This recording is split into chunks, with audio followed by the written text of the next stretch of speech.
पाकिस्तान के बलूचिस्तान प्रांत में हुए एक और हमले ने साफ कर दिया कि वहां के हालात पाकिस्तान के काबू से बाहर जा चुके हैं। बलूचिस्तान में हो रहे ताबड़तोड़ हमलों की वजह से पाकिस्तान की सरकार ने पिछले हफ्ते एक बड़ा फैसला लिया था।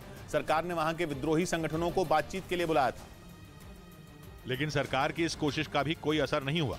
इस बार बलूचिस्तान में आतंकियों ने एक गाड़ी को आईईडी लगाकर उड़ा दिया। ये धमाका बलूचिस्तान के खुजदार शहर में हुआ, जिसमें 2 लोगों की मौत हो गई और 8 लोग घायल हो गए। पाकिस्तान के बलूचिस्तान प्रांत में ये कोई पहला धमाका नहीं है, बल्कि पिछले महीने भी विद्रोहियों ने एक बड़ा हमला किया था। बलूचिस्तान के विद्रोही संगठनों को पाकिस्तान की सरकार आतंकी मानती है। ये संगठन पाकिस्तान से बलूचिस्तान की आजादी की मांग करते रहे हैं, लेकिन पिछले कुछ दिनों में इन संगठनों ने पाकिस्तान की सरकार को घुटनों पर ला दिया और सरकार बुरी तरह फंसी हुई दिख रही है। पहले तो बलूचिस्तान में पाकिस्तान की फौज और पुलिस पर ही हमले होते थे, लेकिन अब वहां के शहरों में भीड़-भाड़ वाली जगहों पर भी धमाके होने लगे हैं, जिसकी वजह से पाकिस्तान की सरकार बुरी तरह फंस चुकी है। बलूचिस्तान प्रांत के मुख्यमंत्री ने सारे विद्रोही संगठनों को बातचीत के लिए भी बुलाया था, लेकिन कोई भी संगठन सरकार से बातचीत के लिए आगे नहीं आया, बल्कि खुजदार में हुए इस हमले के जरिए सरकार को सीधा जवाब दे दिया गया। माना जा रहा है कि बलूचिस्तान के लोगों के निशाने पर अब ना तो पाकिस्तान की सेना है और न ही वहाँ लगने वाले चीन के प्रोजेक्ट, बल्कि वहाँ के संगठन अब केवल एक सूत्री कार्यक्रम पर चल रहे हैं और उनका मकसद है बलूचिस्तान की आजादी। यही वजह है कि बलूचिस्तान की आजादी अब करीब दिखने लगी है। इधर चंडीगढ़ पुलिस ने बम्बिहा गैंग के 4 गुर्गों को गिरफ्तार कर लिया, जिन्होंने पूछताछ में बताया कि पंजाबी गायक बब्बू मान और मनकीरत औलख बम्बिहा गैंग के निशाने पर हैं, जिसके लिए उन दोनों की रेकी भी की गई। पकड़े गए बम्बिहा गैंग के गुर्गों ने बताया कि पंजाबी गायक बब्बू मान और मनकीरत औलख की हत्या में इस्तेमाल किए जाने वाले हथियारों की डिलीवरी जम्मू कश्मीर में होने वाली थी। इस बीच रूस की सेना के पूर्व अधिकारी येवगेनी बुजिंस्की ने दावा किया कि अगर नेटो ने यूक्रेन में कदम रखा तो पुतिन ऐसी परमाणु मिसाइल छोड़ेंगे जो समंदर में सुनामी ला देगी, जिसे देखते ही देखते पूरा ब्रिटेन डूब जाएगा और दुनिया से ब्रिटेन का नामो निशान मिट जाएगा, क्योंकि रूस की पनडुब्बियां समंदर में ऐसी परमाणु मिसाइलें छोड़ेंगी जिससे समंदर में सुनामी आ जाएगी और इतनी ऊंची लहरें उठेंगी कि ब्रिटेन के 1-2 शहर नहीं बल्कि पूरा का पूरा ब्रिटेन समंदर में समा जाएगा और दुनिया के नक्शे से नेटो के एक बड़े देश का नाम मिट जाएगा। ये दावा रूस की सेना के पूर्व अधिकारी येवगेनी बुजिंस्की ने किया। принят на вооружение Циркон, который, я думаю, вот-вот будет применен в ходе ведения боевых действий. रूस की सेना के पूर्व अधिकारी बुजिंस्की को वॉइस ऑफ पुतिन भी कहा जाता है, जिसका मतलब यह हुआ कि बुजिंस्की की जुबान से निकली बात को उसी गंभीरता से लेना चाहिए जितनी गंभीरता से पुतिन की बात को लिया जाता है। यही वजह रही कि उन्होंने अपने इंटरव्यू में नेटो को खुल्लम खुल्ला चेतावनी दी और डंके की चोट पर बोल दिया कि अगर नेटो यूक्रेन में घुसा तो उसकी भरपाई ब्रिटेन को करनी होगी, वो भी अपना अस्तित्व खत्म करके, क्योंकि इस बार रूस अपनी पोसाइडन मिसाइलों का इस्तेमाल करने वाला है। ये मिसाइलें पानी के अंदर जाते ही इतनी खतरनाक हो जाती हैं कि दुश्मन का बचना मुश्किल हो जाए। बुजिंस्की ने इसी वजह से अपने इंटरव्यू में एक बार नहीं बल्कि बार-बार सुनामी शब्द का इस्तेमाल किया, क्योंकि उनका कहना है कि पोसाइडन मिसाइलों से समंदर में सुनामी आ सकती है। उन्होंने नेटो को चेतावनी दी कि यूक्रेन में नेटो की सेना के कदम पड़ते ही रूस की परमाणु पनडुब्बियां सक्रिय हो जाएंगी और समंदर के अंदर ब्रिटेन के नजदीक पहुंच जाएंगी, जहां पनडुब्बी से पानी के अंदर पोसाइडन मिसाइल दागी जाएगी। इन मिसाइलों में 100 मेगाटन विस्फोटक होता है और मिसाइल के फटते ही ये विस्फोटक समंदर में हलचल पैदा कर देगा और सुनामी आ जाएगी, जिसकी वजह से समंदर में 1000 फीट ऊंची लहरें उठेंगी और पूरे के पूरे ब्रिटेन को डुबो देंगी और नेटो को यूक्रेन में कदम रखने की सबसे बड़ी सजा मिल जाएगी। रूस की सेना के इस पूर्व अधिकारी ने बड़ी ही बारीकी से रूस के इस खतरनाक हथियार का ब्यौरा दिया।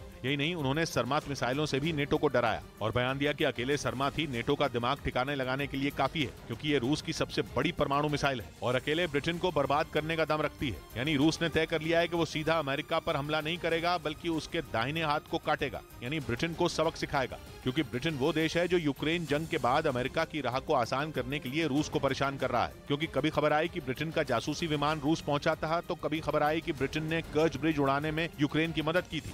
इधर एससीओ देशों के रक्षा मंत्रियों की बैठक के लिए भारत ने पाकिस्तान के रक्षा मंत्री को भी न्योता भेज दिया। भारत में एससीओ देशों के रक्षा मंत्रियों की बैठक इस साल अप्रैल में होनी है, जिसके लिए बाकी सदस्य देशों समेत पाकिस्तान के रक्षा मंत्री ख्वाजा आसिफ को भी न्योता भेजा गया। पाकिस्तानी मीडिया के हवाले से खबर है कि ख्वाजा आसिफ ने भारत का न्योता स्वीकार किया। एससीओ यानी शंघाई कोऑपरेशन ऑर्गेनाइजेशन 8 देशों का संगठन है, जिसमें भारत के अलावा चीन और रूस जैसे बड़े देश भी शामिल हैं। उधर ताइवान ने अपने देश में कई घातक ड्रोन बनाकर चीन की टेंशन बढ़ा दी। ताइवान का आरोप है कि चीन अक्सर अपने लड़ाकू विमानों के जरिए उसे डराने की कोशिश करता है और इसी का जवाब देने के लिए उसने कई घातक ड्रोन तैयार कर लिए, जिसकी पहली झलक वहां के Chungshan institute of science and technology ने दुनिया के सामने रखी। ताइवान का दावा है कि उसने एंटी रेडिएशन ड्रोन बनाने में कामयाबी हासिल कर ली, यानी ऐसा ड्रोन जो दुश्मन के रडार को चकमा देकर उसे तबाह भी कर सकता है। ताइवान ने एल्बाट्रॉस 2 नाम के इस ड्रोन को चीन की घुसपैठ पर नजर रखने के लिए तैयार किया है। ताइवान का ये घातक ड्रोन हवा में 16 घंटे तक बिना रुके निगरानी कर सकता है, जिससे करीब 300 किलोमीटर के दायरे में मौजूद दुश्मन की हर हरकत पर नजर रखी जा सकती है। इसके अलावा ये जीपीएस तकनीक से लैस है। साथ ही इसमें लगा शक्तिशाली कैमरा दुश्मन के ठिकानों की छोटी से छोटी जानकारी मुहैया कराने की ताकत भी रखता है। मतलब अगर ये ड्रोन सीमा की निगरानी में तैनात हो तो इससे बचकर चीनी लड़ाकू विमानों का ताइवान में घुसना नामुमकिन हो जाएगा। हालांकि ताइवान की सेना ने अभी तक इन्हें अपनी फौज में शामिल करने का ऐलान नहीं किया है, पर ऐसा माना जा रहा है कि वो जल्द ही इन्हें चीन से लगने वाली सीमा की तरफ तैनात कर देगी। इसके अलावा उसने एक कम वजन का ड्रोन भी तैयार किया है, जो हवा में 15 मिनट तक उड़ान भरते हुए करीब 10 किलोमीटर की दूरी तय कर सकता है। वहीं ये साइज में इतना छोटा है कि एक बैग में समा सकता है। ताइवान का दावा तो ये भी है कि वो जल्द ही ईरान के शाहिद 136 की तरह आत्मघाती ड्रोन भी बना लेगा। ऐसा इसलिए क्योंकि रूस ने यूक्रेन में जारी जंग में शाहिद 136 की मदद से जबरदस्त तबाही मचाई और चीन को जवाब देने के लिए ताइवान भी ड्रोन का इस्तेमाल करने की योजना बना रहा है, ताकि उसकी एयर स्पेस में आए दिन घुसने वाले चीनी लड़ाकू विमानों को हवा में ही बर्बाद किया जा सके। इस बीच ताइवान के मुद्दे पर मध्य अमेरिकी देश हॉन्डुरस ने अमेरिका को जोरदार झटका दिया, क्योंकि वहां की राष्ट्रपति चाहती हैं कि हॉन्डुरस चीन के संग राजनयिक संबंध स्थापित करे। यह दावा अल जजीरा की रिपोर्ट में किया गया और दावा किया कि मध्य अमेरिकी देश हॉन्डुरस की राष्ट्रपति चीन के संग रिश्ते बेहतर करना चाहती हैं, जिसके लिए उन्होंने एक ट्वीट में लिखा कि हॉन्डुरस के विदेश मंत्री चीन से बातचीत शुरू करने वाले हैं। हालांकि हॉन्डुरस ने कहीं भी ताइवान का नाम नहीं लिया, लेकिन अगर उसके और चीन के बीच राजनयिक संबंध बने तो ताइवान से उसका रिश्ता अपने आप टूट जाएगा, और ऐसा चीन की वन चाइना पॉलिसी की वजह से होगा, क्योंकि वो ताइवान को अपना हिस्सा मानता है और अमेरिका से इसी बात पर लड़ रहा है। और इस लड़ाई में इस बार उसने बाजी भी मार ली, क्योंकि मध्य अमेरिकी देश हॉन्डुरस उसके पाले में आ सकता है। और अगर ऐसा हुआ तो मध्य अमेरिका में केवल बेलीज और ग्वाटेमाला ही बचेंगे जिनके ताइवान से राजनयिक रिश्ते रह जाएंगे, क्योंकि मध्य अमेरिकी देश निकारागुआ पहले ही ताइवान से रिश्ते तोड़ चुका है। यानी ताइवान के मुद्दे पर अमेरिकी खेमा खाली हो रहा है और चीन का पलड़ा भारी होता जा रहा है। इधर पाकिस्तान का लाहौर दुनिया का सबसे प्रदूषित शहर बन गया, जबकि एक साल पहले वो प्रदूषण की इस लिस्ट में 10वें नंबर पर था। लेकिन महज एक साल के भीतर ही लाहौर 10वें से पहले नंबर पर आ गया, जबकि दुनिया भर में प्रदूषण के टॉप 20 शहरों की लिस्ट में पाकिस्तान के 5 शहर शामिल हो गए। ये रिपोर्ट एयर क्वालिटी की जांच करने वाली IQ एयर नाम की स्विट्जरलैंड की कंपनी ने जारी की।